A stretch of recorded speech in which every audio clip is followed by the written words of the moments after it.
for your slide.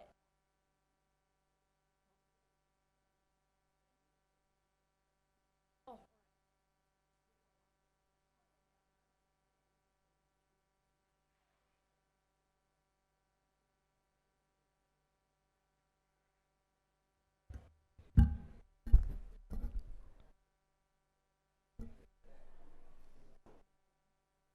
Right, if you could find your seats, find your spot, land yourself.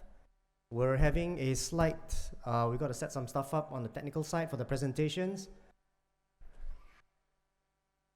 Okay, for the benefit of those who don't know the person standing in front here who is speaking, my name is Lionel. Good afternoon. I am the current secretary of the Malaysian Photovoltaic Industry Association, which is the Solar Association of Malaysia. Solar PV or MPIA is shorter. So,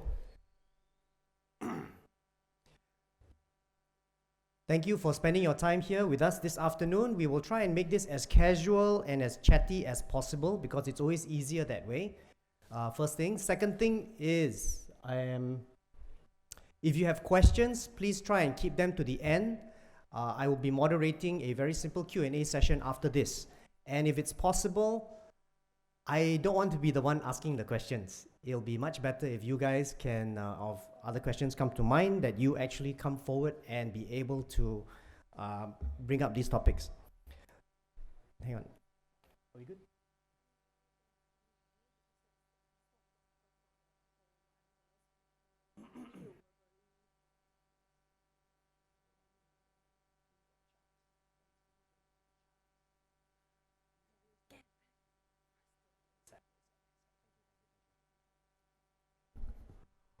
All right, we've got more people coming in. Please find your seats. There seems to be a bit of a challenge all around. They're taking care of Hall 1. Just to get the ball rolling here, I'm just curious, how many of you here are aware of the current state of solar in this country? When I say that, when I ask that question, I mean, how many of you here are aware of, long time no see, And by the way, this gentleman here has a lot of interesting food that if you haven't tried it before, don't ask what it is. It's just very delicious. Just don't ask where it came from, all right? But he spoiled the fun already. Okay. All right. So, good afternoon. My name again is Lionel. For those of you coming in now, I will be the moderator for this afternoon. So what we're going to be talking about here today, we have three very, very, passionate speakers on solar, right? And we'll be covering three aspects of the industry, meaning what the industry is happening. Basically, the first topic will be covering an overview of what is happening. Video would be nice, JJ, for all three speakers. Thank you. We'll be covering the overview of the industry in this country. Secondly, we are also going to be looking at the various, I wouldn't say improvements, but the way the business has evolved over time. Now, for those of you, I'll just give you a brief overview here first. The solar industry, how many of you here want to hazard a guess? When did solar really start to come into the commercial in this country? Any takers? 2001, 1999, anybody? 1990. 15 years ago. Okay, 15 years ago. Any later than 15 years ago? 15 years. Going once, 15 years going twice. So, actually, it's earlier than that. 15 years ago is where people mostly remember that we were coming in with the Surya 1000 program and things were kicking off. But solar has been in this country for quite a while. Surprise, surprise, TNB has been at the forefront of R&D for solar since the 90s. You're all looking at the BYDs and electric cars now? No. TNB has actually tried this out already on a kancil. What happened to that kancil? I don't know. But truth be told, yes, because we have members in MPIA who worked on that project. And they were saying this is the future and Malaysia is going to be ahead. 20 years later. So it's that. So slides are good? Okay. So I'm going to introduce the first speaker here today. I'm going to grab my notes. Yeah, they will need the clicker. The presenters will need the clicker. All right. This is the sign of the age because I actually have to, I used to be able to read the phone this way, Now I have to turn it this way because the font is bigger. Right, this first speaker that we have coming up here is the current, okay, is it deputy or vice now? Deputy, president of the association that we are affiliated with. He has got easily more than a decade worth of experience behind him in terms of solar project implementation in this country. He has worked with SEDA and with the ministries through various engagements and through the association to continue to build this industry and bring it forward. All right? For all three speakers, I will have to say this as a disclaimer. Please move as quickly as possible because they are very passionate. Once you start them, their engine, very hard to stop one. Okay? So, I would like to introduce our first speaker for this afternoon, Tunku Akmaludin, to kick us off for this afternoon. Your clicker is there, up to you. You want to hold the mic and jalan-jalan pun boleh. Not yet lah. No problem.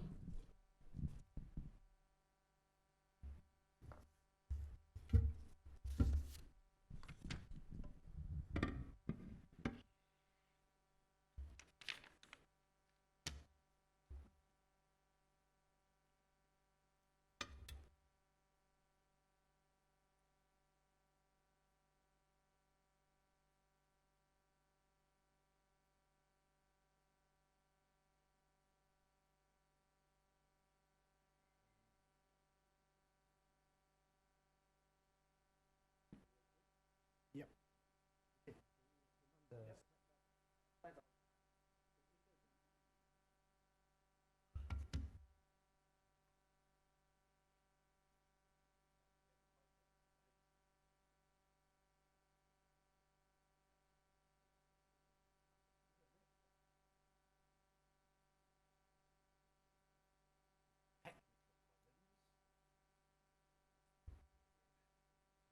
Test.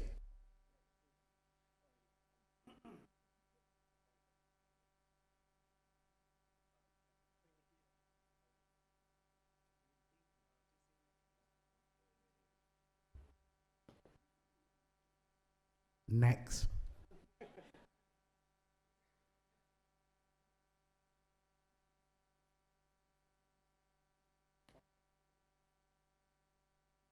Wrong slide.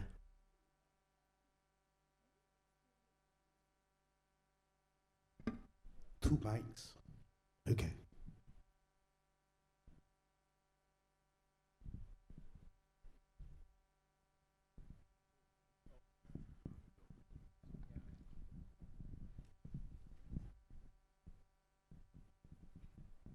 Okay, let me just talk a little bit about MPIA and where we're from.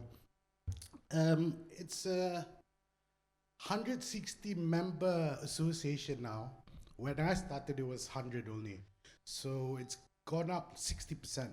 So you can see how fast this industry is going. Competition is,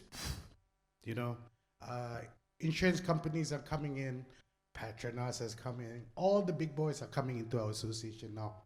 We're all taking a very serious stand on green initiatives, A lot of people are very excited with our carbon credits and our RECs, and this is what the talk is about. MPIA have been getting a lot of other players that is connected to this industry, like insurance companies, banks. A lot of lawyer firms are coming in because, we need the lawyers to do all our PPA frameworks and everything. So just to talk to you about a little bit about our slide now. So the crisis of the century, where are we with carbon emissions? So if you look at this graph, all right, what does it really show you? What it shows you is people who are green are just going greener, all right? And people who are brown, they're trying to be green, they still haven't lift off yet. So I guess, they haven't turned green yet. From the numbers that you see, the people who make the most pollution should be the most, what's the word? Yeah? Docile? Yeah, all right. I mean, you gotta have a framework that these companies that pollute, they need to have the mindset first on how to reverse this, how to get on the bandwagon. So this bandwagon, Malaysia already have like how many roadmaps? You know, we have like 7 roadmaps. So if you look at the numbers right now, from year 2005 to 19, okay, this database is under 19, 95% of the GDP of GHG has increased. So we are quickly getting quite dirty. At the same time, the industries that are involved are really ripping off. From the lower players, I mean, we can't say names here, but like criminalization and fugitive emissions and things like that, they are floating at the bottom. Thanks. So this is a roadmap. I think too many roadmaps. If you have so many roadmaps, do you know which way to go? Well, let's just hope that all these roadmap end up to the same place. Maybe they did, the map looks a bit different, but hopefully it'll come to the same place. All right. So the initiatives that Malaysia has kicked off, I think it's in many various batches of leaderships that has been coming. So one leader says, hey, this is my input, this is my input, this is my input. Well, the truth of the matter is the movement of this force is because of industry. Yes, of course, you can say, hey, I make the line, I make the lanes, don't go left, don't go right. But the industry is the one who pushes the momentum, how much we're increasing. They're limiting us with the pie. So government's like, hey, 800 megawatt pie, here you go, here you go, here you go. We're like, hey, I want more, it's okay, give me the whole pie, I know how to cut it and we know how to distribute it. But I guess we have, government has to go out in these batches is because, you know, when we inject this energy into our grid, it's new and alien to them, you know, something that is trying to pick up, you know. Smart inverters are always being used. And even when MPIA, we go to ST and we talk to Surahan Tenaga, they understand that the grid, when we upgrade this grid, it all means about equipment. How we spend on equipment to upgrade the grid.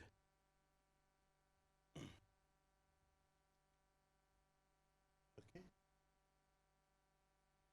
So this is the projected power system capacities that the industrial MPIA has forecast to see, but depending on how big this wave is and how big our surfboard is and how big the wind is in the future, I think if you talk about the Malaysian industry, it's like a fat kid who's ready to eat a lot. All right, and we're talking about, you know, give me everything. Even one player, our solar player can say, hey, I can take all, no problem. That's how big and that's how fast the Malaysian players are. And if you see from, if you see from up to the year 2050, we would have installed 9 gigawatt of capacity.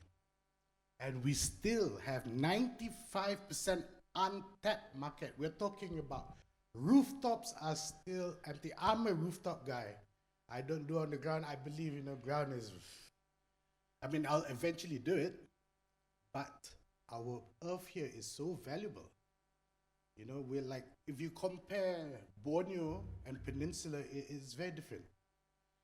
In Peninsula, our ground is valuable. Everything grows on it. Our interconnection is good. We can connect everywhere. In Borneo, the land is huge. The land is more commercially cheaper, right? But sometimes you cannot interconnect. You know, the grid is not stable. So these are all the plus and minuses of playing in the grid. Yeah, so this is just me for 3 slides. We can go on to the next speaker. Thank you very much.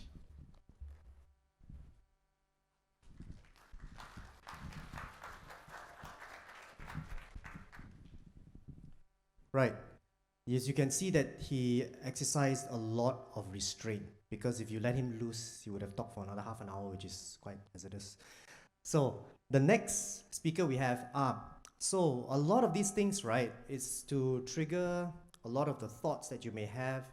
I know some of you, from my own experience, some people here may have information from 2004 and never got past 2004. All right. So to here now, to bring this, all of us, not just all of you here, but everyone else up to date, is the next speaker. Now, this next speaker is one of the former presidents of the Solar Association of Malaysia.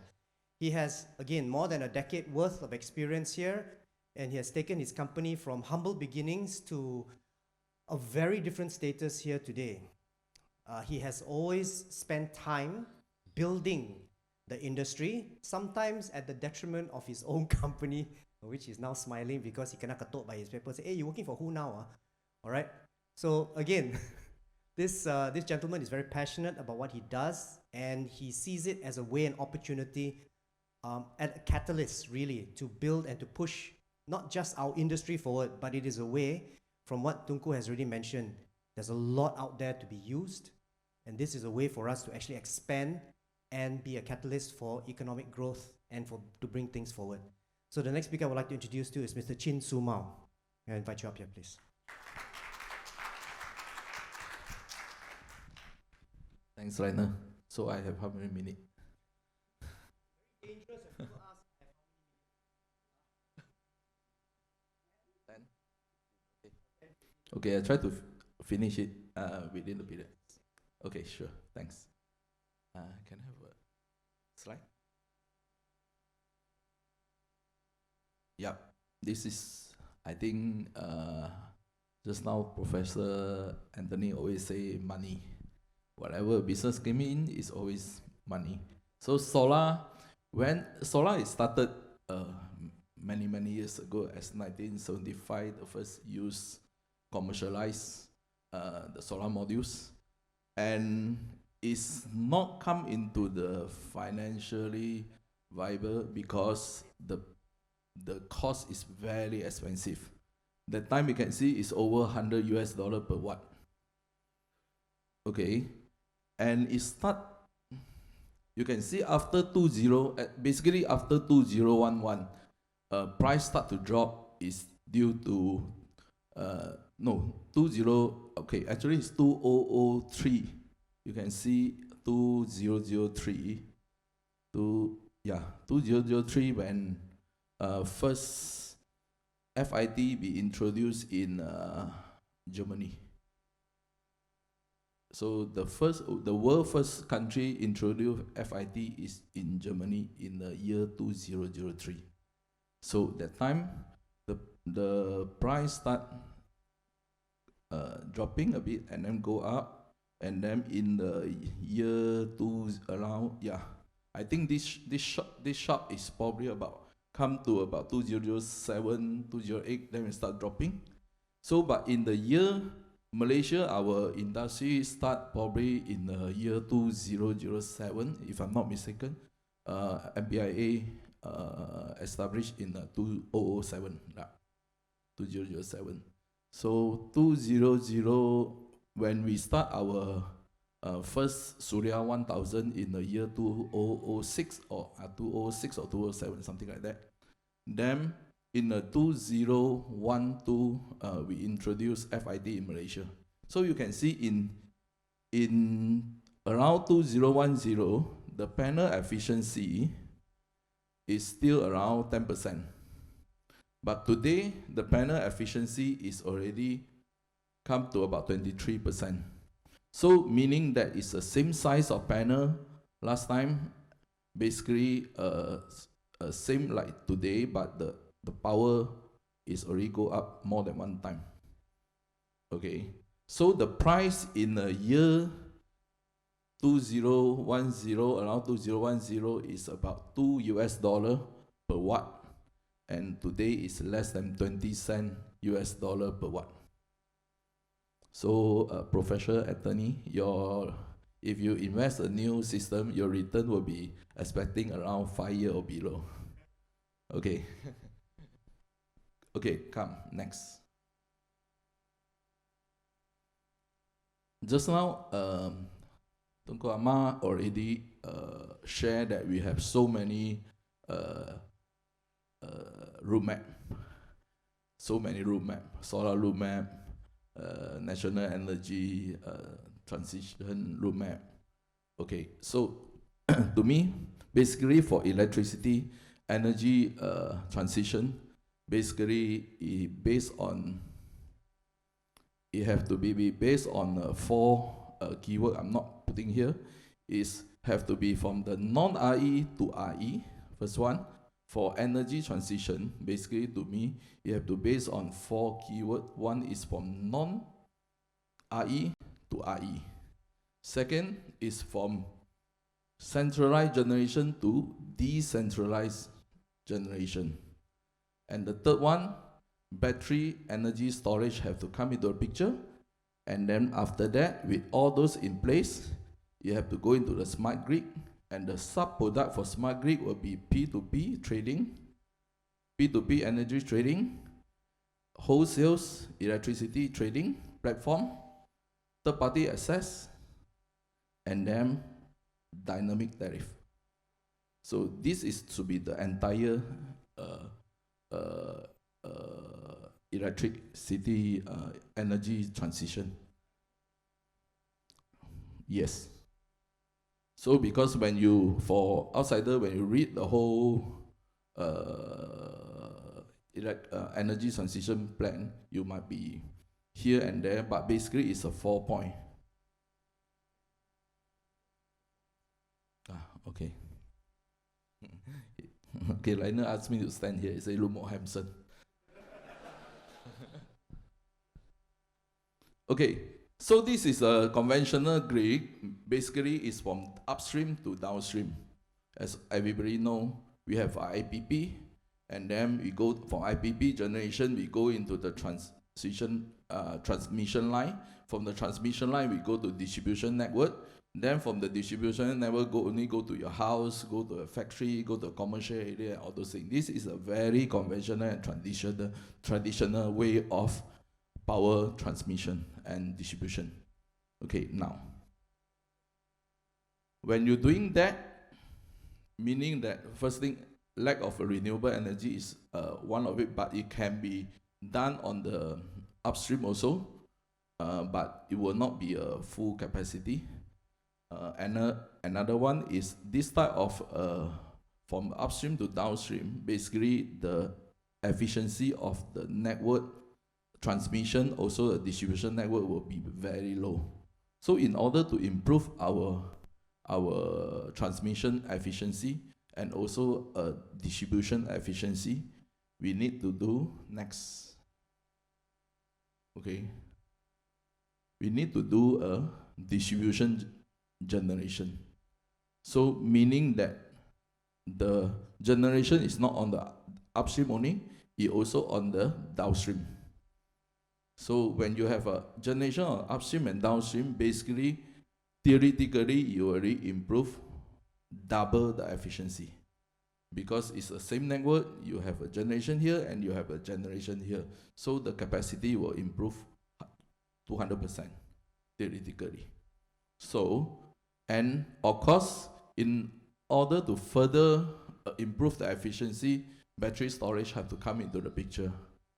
Okay, how the battery storage come to the picture, I quote a very simple example for you. Okay, like your house. Today, your house, example, you have a single phase, double story single phase house. Okay, all the theory is the same. Is same to apply for a house and also a factory, or also a one PMU or PPU, the distribution network. It's the same theory. Okay, so I use a very simple example to explain. Like for example, you have a single double story house. You have a single phase, 60 M. Okay, so you have a single phase 60 M ampere fuse, so that your efficiency of your house, normally you are not, basically you at any time you cannot use your electricity, normally cannot be more than 50 M, normally cannot. Because why? Because of the breaker and fuse rating, when you have achieved certain, let's say you already achieve 50 over M, if you have any switching or whatever, it may trip a breaker, because it's a sensitivity of the breaker. So normally you are only allowed about 80% of your capacity, or 80 plus minus capacity. If you use the 90%, then maybe you want switching or whatever will trip a breaker. Okay, so but most of the time you're only using 50% or 40%. Okay, now today, most of the time you are using 50%, 60%, but today you want to install one EV charger at your house for double story for 7 kilowatt enough, and you need 30 M, and basically you are not allowed, it's not allowed, you are not able to install, because once you install, then when you want to start, you probably have to switch off your aircon, you have to switch off your other load. So you say, I still have a capacity, why I cannot? Right? Because when you suddenly have a demand, consumption suddenly go up, it will trip your main board, your main circuit. So this is something that your efficiency of your house network is very low. So in order to improve the capacity, what you need to do, you need to put a battery storage, energy management system. So when, let's say example, your house, you want to put an EV charger, you can put the battery storage, put the energy management system. Okay, so when you want to charge your car, when you're low consumption time, you can charge the battery, so you to increase your efficiency of your network. And when you want to charge your car, you can draw the energy from the battery, whatever not enough, only from the load, so you can combine. So with the battery storage coming in, you will improve the efficiency of your house electrical network. Okay, so this thing can be copied, okay, and to the upstream network, same thing. So example, if I have a power station, if I only use 30-50% of efficiency, then battery storage coming in, solar system can be installed at the downstream, then I will improve my efficiency and improve the capacity. Okay, hope my explanation is clear. So if I have any question later, you can ask. Next. Okay, the next one I want to share is solar, because today my topic, they asked me to share the opportunity for solar. So solar, just to share some example, like Proton, this project we install, and project is location is in Tanjung Mading. System capacity about 9 megawatt. Okay, Proton, this one is a PPA, wire PPA business model. Mean Proton don't come up a single cent. So they awarded a project to the MFP Solar. MFP Solar signing a contract with Proton for 15 years, and yearly revenue for MFP Solar is around 3.5 million a year. And then Proton saving, you can see Proton saving in year 2022 when the electricity price, the ICPT not yet increased that time. Solar Proton annual saving for this 9 megawatt car park is 1.3 million. Okay, but this year, because of ICPT, the tariff increase, you can see Proton expecting this year they can save about 3.4 million. So sometimes when we always say a client, if you are a user, you just need to take an initiative. Not necessarily you need to spend the money. Proton just take an initiative, they save 3.5 million on this one. Not finished, they have another rooftop. So 1 year, this one at rooftop, they save 4.1 million a year. Just taking an initiative. We always say, like country, like a government, we always tell government, when I was an MPIA, I always tell them, the country just need a good policy, implementation plan. Doesn't mean that government need to come up with money. And the country will benefit a lot if the right policy in place and right implementation plan, guideline be laid down. This is very important. Like you can see, this is an example, Proton example. Next. Yeah, this is another saving for his 3 megawatt on the rooftop. Okay, then Sagi University in Kota Damansara, you can see last year they saved about 300,000. This year they can save about 400,000 because of electricity increase. Okay, this project completed in year 2019. So they should already take back all their investment for this project because they got tax incentive. So now you can see with 400,000, meaning that they are doing the same, they operate their business in the normal business as usual, okay, and reduce their operation cost by 400,000 a year. Meaning that also this is their net profit, additional net profit compared to their competitor running the same business. Next. KIB. This site is completed in the year 2018, if I'm not wrong. They're saving also about 1.3 million a year for 6 or 7 sites. Next, I can show you. This 2018. This is one of the biggest sites that last year they saved about 500,000. This year they are expecting to save 700,000. Okay.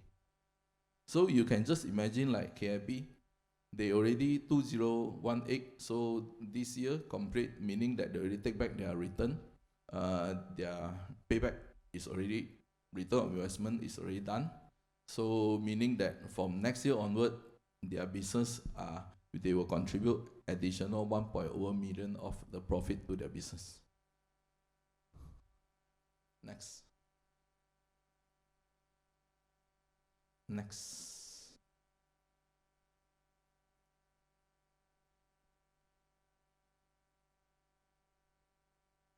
A bit slow, right?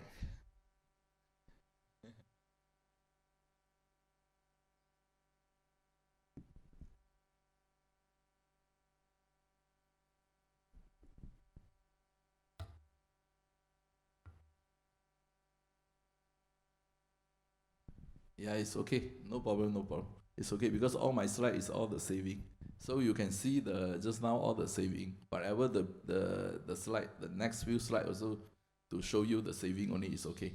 So let me end my presentation. The next few also just the same thing only, the example. So later if you have any question, then I will happy to answer. The next speaker is waiting already. Right. Thank you, Mr. Chin. So just to share a bit, he and the rest of our colleagues here who are involved in the solar industry have been trying to tell people for the longest time, this is your gain. But the problem is everyone, typical lah, sure or not, sure or not, everything is sure or not, well, very sure lah, all right? So the next speaker, moving along from this, so you now have an overview of, okay, where we are now as far as a country, as far as the planet is concerned. You've just heard from the previous speaker where exactly all the businesses and the possible models and savings can come from that. Now the third speaker here is going to be sharing something a little bit in the future, so to speak, all right? I'll just read you a couple of his accolades. Okay, so he is a graduate of the University of Technology, UTM, and he is one of the pioneers and pathfinders, okay, of the electrical distribution energy, covering the front line in this very company. I don't know if you've heard of it before. It's called TNB. Okay, so he's been there for quite a while and has set up he's set up a lot of platforms. I've had the good pleasure and honor of spending time with him over one too many drinks, never mind what kind of drinks. Officially it's teh tarik lah, all right? And a lot of ideas have emerged from where he is. He also holds a Master's in Business Management, is an MBA from the University of Bath. And he is an expert in depth in business utility, transmission, generation, and strategic cooperation. Now, some of you here will hear all these things, and we're going to bring it back down now a bit to dollars and cents again, because everyone here in this room usually, when they come for solar, they say, show me the money. So this is where he will show you another way where the money is. So if you give a warm welcome to IR Nirinder, Singh, Johl. Thank you. The other thing, as you might notice, is every time we come together, there's a major height discrepancy. Thank you, Lionel, for the good introduction. Right, thank you, Tunku. Chin, they have set the platform right. Right, Tunku talked about where the market is growing for the next few years. He showed you the growth is there. Everyone is excited about it. Chin showed you real projects. These projects have been there since I was there, 2011. We started FIT, and till now, right? That is actually the growth. I was with Tanaga for the last 36 years, and we worked on starting the FIT then in 2011. Last couple of years, I was with a subsidiary called TNBX, and we looked at the options of what else can you do besides kilowatt hour, right? And that emerged actually something called Renewable Energy Certificates, RECs. A lot was talked about the carbon at the point of time, and everyone knew it as carbon, right? And everyone kept asking me, is it carbon? I said, no. I said, then what is it, REC? I said, it's carbon avoidance. It was new to me also, right? The carbon market collapsed in 2012, right? It was not picking up. Somehow or another, after COVID, everybody blamed COVID to the environment, and suddenly it picked up. Right? 2019, 2020, 2021 have been great years actually for the REC market, because the amount of people who want to offset scope 2 has never been as much as I have seen while I was there in TNBX. Right? Basically, the reason is because of this, understanding greenhouse gas and its relationships to REC. Right? If you get a grasp of this idea, and you'll see why the market is growing. Basically, I use this slide for everybody. And I tell everybody, first thing you must do to avoid yourself being called greenwashing is to do scope 1. Right? If you don't do scope 1, don't do what Chin has put on your roof, right? You are doing greenwashing. Because you have not taken any initiative on scope 1 to do two things. It's a double-edged sword. Right? Basically, one, you must do EE first. Right? Then reduce the energy intensity per square feet. That's where exactly the Act 2008 is there. The new Act, the minister promised this month. Betul lah, Chin, this month. The new Act is coming out. Right? They talk to you about the things that you need to do scope 1. Right? There are a lot of incentives, initiatives, and so on with Scope 1. EE consultants are there. So after on doing Scope 1, when you reduce the intensity, say you're doing 100,000 megawatt hour per year, right? You reduce it by 10%, you come to 90, and then you try to do something what Chin has proposed, and majority of the people at MPIA are doing. They're putting real kilowatt on your roof, right? They put solar on your roof, you reduce another 10,000. So what you're giving 100,000, you have 80,000 megawatt hour from the grid. Now, this 80,000 coming from the grid is what we call Scope 2. Means people supporting you directly. Not only electricity, it includes steam and gas. Right? So if people are supplying you steam and gas, and they are taking it from non-indigenous sources, they are actually putting carbon into your footprint. What do you do? Get carbon out. Right? From the electricity perspective, the easiest way to do this is to buy a renewable energy certificate, a REC. Right? So what is exactly a REC? Next. This is what a REC is. What you see on top is in brown is what we had prior to 2011. We had all kind of fossil fuels, coal, natural gas, we had hydro, pumping into the grid and getting it to a customer. Right? Traditionally, electricity has always been like that. We had a bit of green under the REPA scheme, right? 5 projects, run of the river type of projects and so on. But it was nearly nothing till 2011 when the RE Act came in. Right? It incentivized the way Germany incentivized in 2003 and said, hey, guys, you actually will be paid, right, if you were to get green into the grid. Right? How were they getting paid? FIT. And who is paying for FIT? You. Right? Remember KWTTP in your bill? Kumpulan wang tenaga boleh baharui. That is the 0.1. How much, Param? 1.6%, right? That they charge every one of you to contribute to here. So that's why, right? Majority of the economies that implemented FIT got it moving forward because it's a risk shared between the consumer who likes to see green and the customer who's investing and the generator who's investing in green. So FIT was the starting point for every economy, right? 2016, solar stopped because solar had gone grid parity. What Chin showed, no, Tunku showed in Chin, I think, right? That the prices dropped, that per megawatt of solar was at the same price as coal and gas. Right? The minister came into parliament, in 2018. She announced, let's do something else. We had We had solar 2.0. Right? We announced that now if you put solar on your roof, you get one-to-one benefit and so on and so forth. But what do we do on the secondary side? Besides saving and getting income from the kilowatt that you produce cheaper on your roof than from the grid, you could also benefit from a small offset. What we call it a carbon avoidance. The difference between a carbon credit and a carbon avoidance certificate, a REC here, a carbon credit is bought by somebody who wants to emit 1 more ton. Right? In neutrality. Right? Tak boleh bagi zero. Carbon avoidance cannot go to zero. It's neutrality. A plane wants to fly, it buys carbon. Right? If you don't buy carbon, you cannot fly into Europe when the cross-border comes in. Now, those kind of things. Right? You buy a phone, no credit, you got no call, you got phone, got line, but no call out. Right? Same thing. That's a credit that you buy. But when it comes to a REC, look at the diagram, what it shows you. They're going into the same pool. So every time you produce a megawatt on your side, the grid reduces 1 megawatt. Tenaga reduces producing 1 megawatt. So what does that do to me?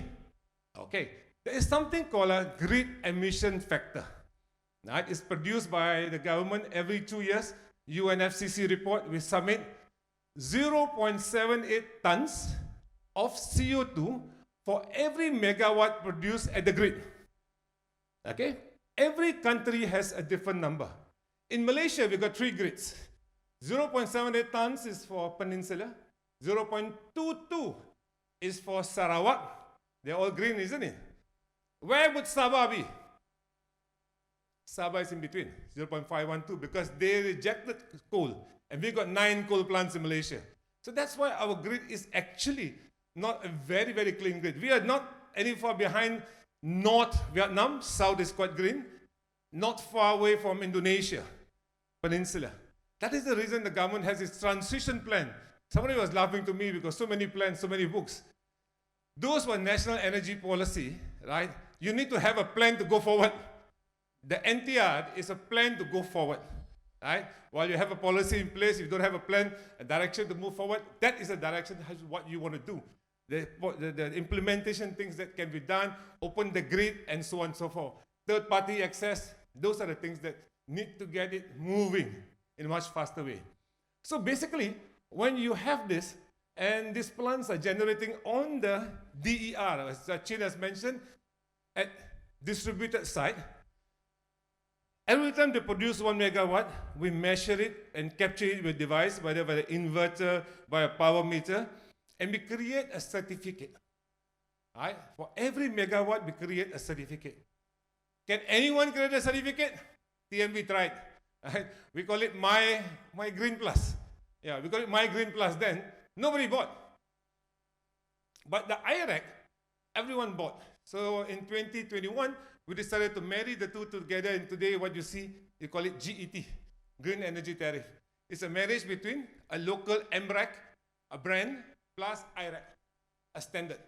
So it is the standard that people pay against rather than just a certificate. That it goes up to an international standard. In Malaysia, there are only 2 standards. One is IREC, the other one is called Tigers, right? One American, IREC is from Europe, more popular than the rest. 85% of ASEAN uses IREC, so it is an easier brand to go and sell. So most guys jump on IREC.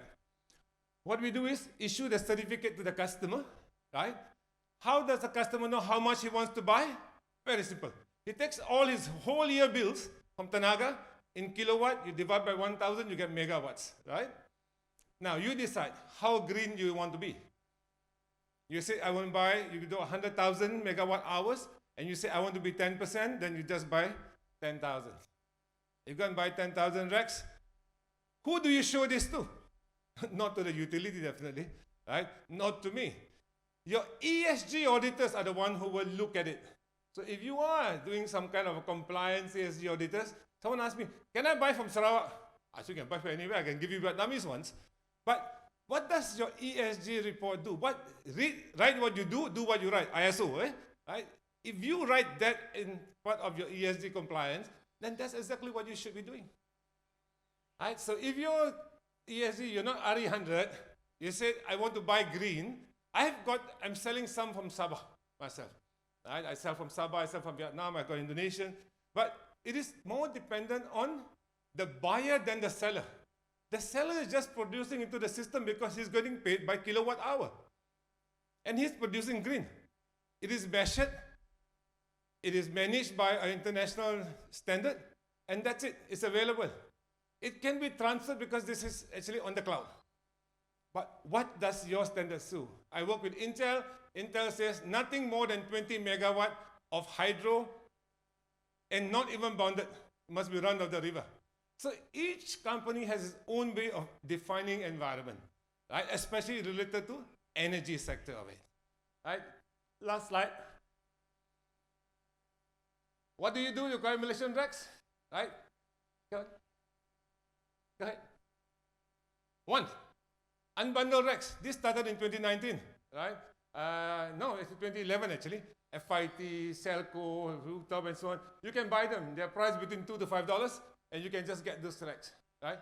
And this is one way of buying regs. What is the second way? Next. Green tariff. This was all the LSS projects and hydro bundled together, now offered by TNB, right, through TNBX. They offer that green tariff, right? It's about $10.66, right, per rack. Every time rack, when you say it's in USD dollars, it's in megawatt. Just remember that, right? So that's the price. And the third way is what was announced recently, right, called CGPP. I looked at the prices. I'm doing some of the racks for the CGP players. It's between $450 to $650. Right? So the number 65 gigawatt hours, someone laughed at me and said, betul ke? Chin, boleh ke Chin? 30 megawatt AC. I checked with him just now, calling me, everyone laughing at me. They say can do 60 lah. There are various technologies in double axis and single axis and so on to get maximum out of the sun. Right? Generally they say 60. But what it does here is you are actually a hybrid between an unbundled and a bundle rack. The reason being, you know exactly where your source of energy is coming from that particular solar plant. So it's slightly bundled because you know the source, but it's not with the utility meter, right? That's why it is still unbundled. So that's how it is. So you can have multi-customers. This is what the government announced a month ago. The winners of CGPP, right? It's called a virtual PPA also. And this is what, as Chin had mentioned, the next stage to this, right? This is how you can do some calculations. The next stage to this would be what? When they open the market. CGPP doesn't have a price arbitrage. That means you pay TNB and you pay a rider to get your green. Next stage is when you open third-party access. You do a peer-to-peer trading, and you can actually set a price between A and B, pay a billing charge to the utility, and get yourself at a much cheaper rate than a utility. Okay, with that, ladies and gentlemen, I think time has come. Right, I've spoken a bit fast. Thank you very much. We're open for questions. Thank you, Nirinder. Right, at this stage, we'd like to invite, yes, onto the stage, Mr. Chin as well, and Tunku Akmal, for the Q&A session. Now, as usual, all MCs, all moderators will have a list of questions prepared. I would prefer, if possible, that I don't ask my questions, and that the questions actually kick off from you guys. I'm sure after the 3 presentations, there are some thoughts that have popped into your head, and maybe you would require some sort of a clarification as to how and why and what it. And please, there is no such thing as a silly question or a dumb question, because there'll be a lot of other people, and we all know this, that probably would have that same question as well. I'll be walking around with a mic, or we have a free-floating mic right here. Okay. So first question, yes sir. Please introduce yourself and where you're from. Yeah, hi. My name is Navanal Roy. I'm a consultant with Ampersand Advisory.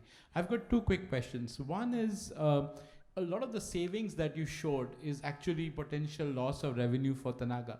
So do you see from a long-term perspective where the existing sort of incumbent will eventually want to, because it's potential revenue loss, and how would they want to protect their revenue? Okay. That's the first, and if I just go through 2 of the Okay. questions so it's faster. On the RECs, I was very curious on which country books it, because what's happening now is it's being traded across countries, and on a national level also countries are reporting what's their carbon sort of offsets. So is there a mechanism for booking it by each country, or is there a issue where it's being booked in 2 countries, because you could be buying from Vietnam but consuming in Malaysia? All right. So to field the first question, you are directing the question at Mr. Chin. Okay, let me answer the first question. Okay, a lot of people, when I was MPIA president, this question is always thrown to me by the authority as well. Okay, my question very simple. My answer to them very simple. First, our electricity demand every year is increasing. Every year increasing. And the next 5-10 years, the electricity increase will be not double the last 10 years, also not triple the last 10 years. It may be a figure that you cannot imagine. Okay, when I say that, you have to prepare. Our country have to prepare. After 5 years, if we don't do anything, the next 5 to 10 years, we may short of electricity. I tell you reason why later. Then, everybody have to understand, by the rule of thumb, every 1.5 gigawatt of solar installation only contribute to 1% of energy consumption, our nationwide energy consumption. So every year we can't install. So far, in the past 10, 15 years, we only install how many? So far, I think it's about 2 point something gigawatt we install for the past 10 years. Okay, every year we have 2-3% of capacity increase, not capacity, the demand. Okay, right, 2-3%. But I can tell you the next 5 years, and after 5 years, even will be even much faster. You know why? Okay, now because of the new technology, we go into the AI era, we go into the 5G era. So because of AI, 5G, because everybody going to automated, and the GPT, And Check- other AIs. Check GPT that day, I saw an article yesterday. I think 10 minutes that you check with GPT, they need how much of water to cool down the system. You know how much energy they use for every 10 minutes that you check with the GPT. Okay, so now everything go into automated. The next few years, you know that I think all of you always see now no newspaper, now multimedia, no more newspaper, right? It's the internet news. How many data center going to putting out in the Johl?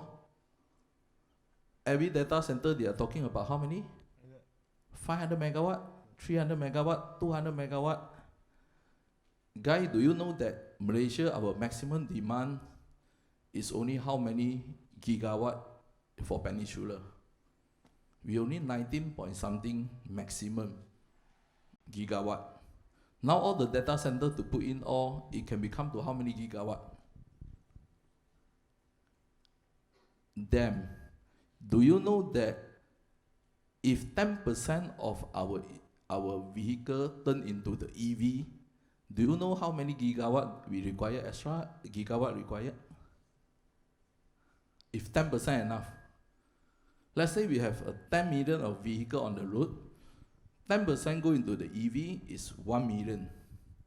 1 million of the EV go into the road, you do not need 11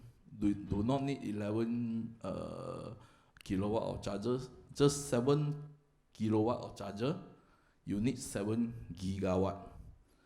Okay, let's say 40% of vehicle charge at same time, maybe after work, you need probably about 3 gigawatt.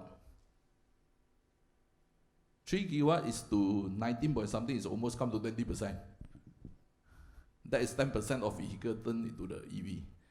Don't talk about the data center yet. Don't talk about all the warehouse, from the conventional warehouse go into the automatic, now the new warehouse, the new distribution center. I can tell you from now onward, the use of the labor are getting less, but the use of electricity are getting more and more and more, and that you cannot imagine one. If the government, the TMB, don't do it fast, I don't know after 5 to 10 years our grid can handle such a demand or not. And the grid, from the transmission line until the distribution line, is a huge investment and huge thing that we need to do. That is alert. Everybody need to be alert. Right. So- Yeah, coming from a perspective of utility after being there for so many years, I think, right, we worry too much of TNB. That's why things are not moving forward. The point here is, Tenaga has a job cut for it already, right? In the generation side, we don't own full control. We have about 48% only. And all the older plants belong to Tenaga anyway. The plants that are going to close down are our plants before anybody's plants. So let's not worry about generation, right? And Tenaga itself knows about where it wants to be in generation, and they play themselves very smartly with respect to moving to RE. And they are very much, yes, the NETR announced by Rafizi where Tenaga is going to go, where it's going to go invest and so on. And he's a big player and is going to be there in the field of RE, right? What is required, as what Chin says, to be able to do DER, Tenaga needs to spend, as what announced by my former CEO, not my former CEO, the CEO of Tenaga, my former company, $90 billion in the next 6 years. Yep. Now, that is to get the grid smart. The grid should be such that it's plug and play. Not when you want to play, you say there's no place to plug in. That's the challenge here we are having, because we are not able to plug where we want. The last CGPP, there was no nodal point given for South. Right? So that's where the grid, and Tenaga should focus itself, because Tenaga is already paid a 7.2% return on investment for the grid. They already got their work shot out for them. The more they invest, the more they get. Do it fast, you get the grid done. Right? What was the second question just now? Regarding the REX trading. Okay, right. Yeah, not double dipping, I think. In essence, No, how okay. do you prevent double dipping? Now, presently, you can trade REX anywhere, right? Prior to 2019, companies were buying, Nestle was buying, Dasslity was buying, corporate headquarters was buying, they're buying internationally and serving their Asian region.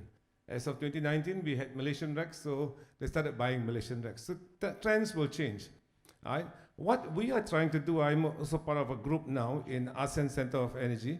What we're trying to do is, we're trying to have a framework for ASEAN. The challenge is, RE100 companies demand and require that we should be grid connected. That's why the last Bali conference, they spoke a lot of grid connectivity, etc. and so on. It's not going to happen overnight. Right? So what do we do? There are certain instruments already being put in place. At COP28, you see in Dubai, they were talking about Article 6, Article 6.4, intergovernment, you can do the commitments and exchange commitments and so on. So these are new things, products being introduced in the market so that government to government can have a bilateral agreement, and you can actually generate in Vietnam and sell it off in Singapore, which you already have the Sunset Project 168. Right? So all of these instruments are coming in place as REC came in, and these instruments will address the challenges that you have. Right? Thank you. Yep. Next question. Oh yes, keep on flying. My job is easy today. Okay. Please introduce yourself and where you're from. My name is Chin from Bujaya Corp. I'm for the I can't even spell properly. I'm for this project, solar panel. Just say solar. But I understand from a talk by one professor in a local university, it solved the problem of energy consumption, solar, yes, in simple language. But then, however, the amount of space that's required to put solar, you will tell me put it on the rooftop and all that. Like for example, Peninsula Malaysia, if the whole of Peninsula Malaysia is powered by solar, you need the space of the state of Perlis. It's just a statement, it's not a question. So you wanna we'll pass it to the rooftop guy, then we'll pass it to Mr. Chin. So Tunku, you wanna cover that one? If you're talking about space, honestly, we should prioritize rooftop first before even trying to utilize valuable land in Malaysia. Everything grows here. So what can we do next? What can we do next is we look at deserted land, or maybe old mining sites, derelict land without value. But at the same time, we still need to be close to the interconnection, right? So we got to get this balance. We got to find that path. Like I said in my talk just now, Sarawak has more space, but interconnect not so easy. While Peninsula interconnection is quite good, but the space also is something that we have to be very picky about. That's why you see a lot of pioneers in on-water installations right now, which is very interesting because underneath the water, it actually keeps the volume of our water high, and it actually blocks off some of the growth underneath. So in some ways, they say that it's encouraging algae and things like that. So, there's two sides to the coin to this thing. But like I said, of course, I agree with you. Land should be very sensitively picked for this solar PV. Okay, Mr. Chin, your thoughts? Okay, I just add some comment. Of course, if you want the whole Malaysia to be powered by solar only, I think most probably for police it's not enough also. but there's many places that is still available to put the solar. Okay, we have about 3.5 million of landed property. I think now still less than 50,000 is with the solar. We have more than 200,000 of commercial building, which is include the shopping center, these shop lot, clubhouse, whatever related building, more than 200,000. We have more than 200,000 of factory, small, medium, and big factory. So all I think now those roof is used for solar probably still less than 3%. I'm dare not to say less than 1%, but 3% I think quite safe this statement. So don't forget we have still got many places that we can put solar. We have a highway. We got how many? More than 1,000 kilometer of highway. It will not use for solar, but when the needs is come, I think someone will start to initiate that. Okay, because it's only the matter of the cost to construct. Okay, so I'm don't think that at the moment is for us to worry about, because it's too early. It's too early. It's always like when